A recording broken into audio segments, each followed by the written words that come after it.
Hello, and welcome to another video from Aid Data. In a new report, Aid Data takes a closer look at how China exerts influence in 13 South and Central Asia countries by building economic, social, and network ties. Let's start with economic ties. Beijing bankrolls infrastructure, emergency assistance, debt relief, and more using a combination of aid and debt. These state-backed investments increase economic ties between China and the region. But does it treat all countries and the communities the same?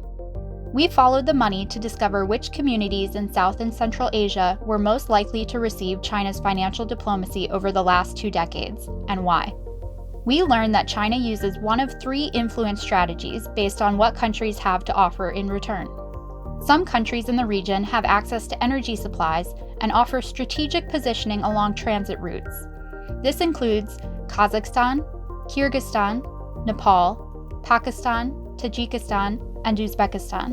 China directs more financing than other forms of public diplomacy to communities in these countries to extract these resources.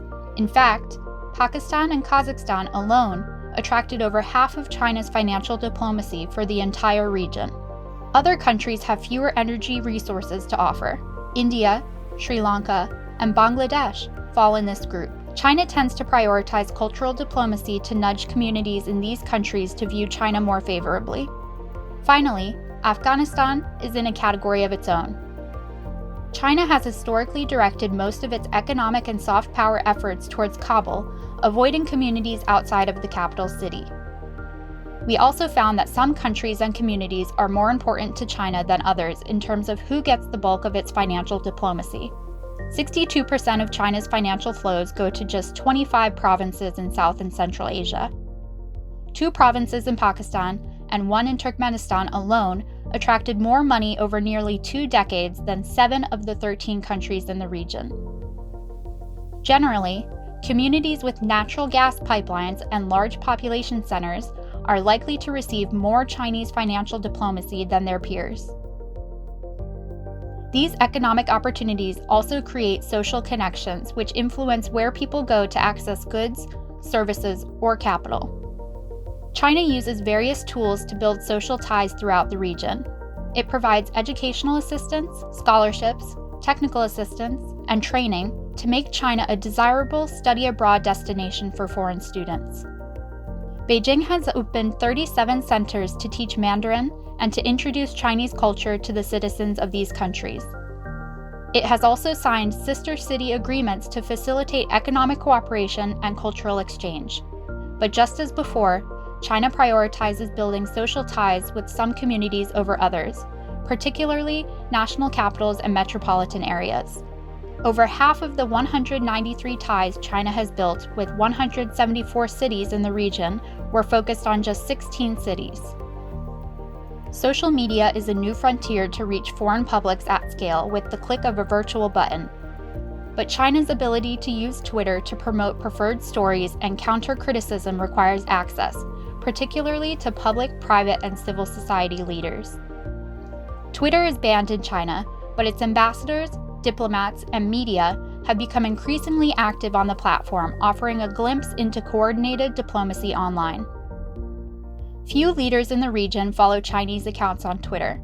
A small number of politicians and journalists in South Asia and government agencies in Central Asia serve as gatekeepers for China to gain access to their networks of connections.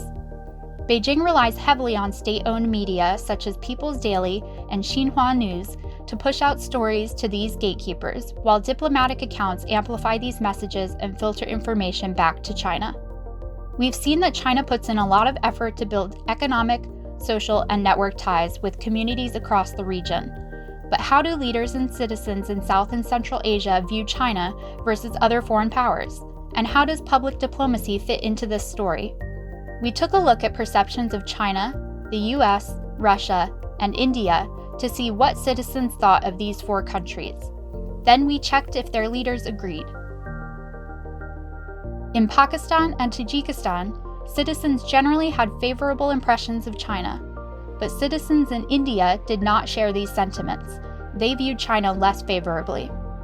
Other countries in the region generally fall somewhere in between in their attitudes towards China. Some of Beijing's efforts were associated with more favorable views than others. Countries with more of its language and cultural centers felt more positively towards China, but Beijing's financial diplomacy may have mixed results. Countries attracting more of Beijing's financing had lower approval of Russia, higher approval of the US, and mixed feelings about China. While citizens in South and Central Asia tended to view China and Russia more positively, their leaders generally preferred the US and India. Moving forward, leaders had two recommendations for China and other foreign powers. To improve their standing in South and Central Asia, leaders said they should focus on two things: more economic opportunities and more people-to-people ties. All in all, we've discovered that China uses multiple forms of public diplomacy and synchronizes their use to build a foundation for long-standing relationships in the SCA. With these connections, China seeks to establish in no uncertain terms that it is influential and dominant in the region.